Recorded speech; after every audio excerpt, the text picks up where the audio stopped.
లక్ష్మిని. ఈరోజు పాలకూర ఫ్రై చేసుకుందామండి. నేను ముందుగా ఒక 3 కట్టలు పాలకూర తీసుకున్నాను.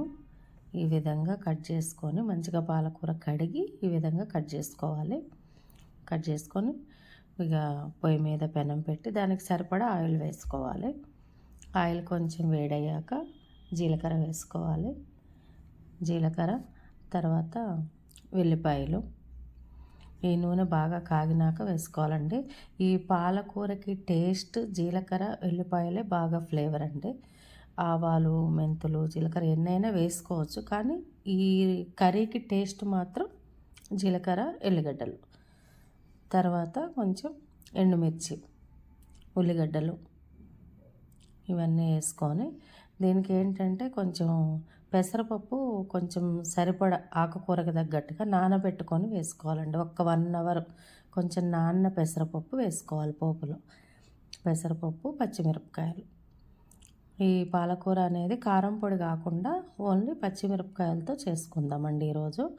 మీరు కూడా టేస్ట్ ఎలా ఉందో చూడండి, ఇలా ట్రై చేసి చూడండి. తర్వాత అల్లం వెల్లుల్లి ముద్ద, తగినంతగా పసుపు, ఇవన్నీ బాగా నూనెలో కలగలపాలండి. జీలకర్ర, ఎల్లిపాయలు, అల్లం వెల్లుల్లి ముద్ద, పచ్చిమిర్చి, నానబెట్టిన పెసరపప్పు, ఇవన్నీ మిశ్రమం అంతా ఆయిల్లో బాగా వేగనియాలి. ఇదంతా వేగినాక అప్పుడు మనం కట్ చేసుకున్న పాలకూర వేసుకుందాం. నేనైతే 3 కట్టలు తీసుకున్నాను, దానికి సరిపడా అన్నీ వేయాలి.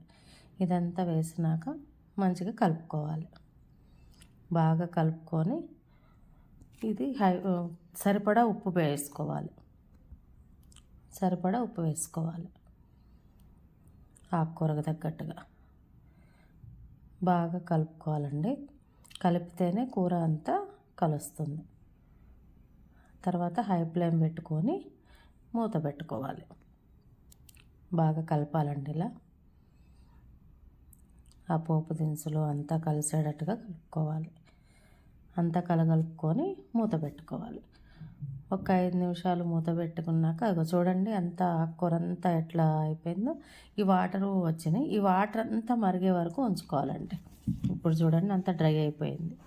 ఇదంతా మరిగినాక మంచిగా దగ్గరికి అయినాక లాస్ట్కి కొంచెం మనం బాగా కలుపుకొని ఒక్కసారి వాటర్ అంతా లేకుండా డ్రై అయిపోయింది చూడండి. రోటీస్లోకి, చపాతీలోకి చాలా బాగుంటుంది ఇది.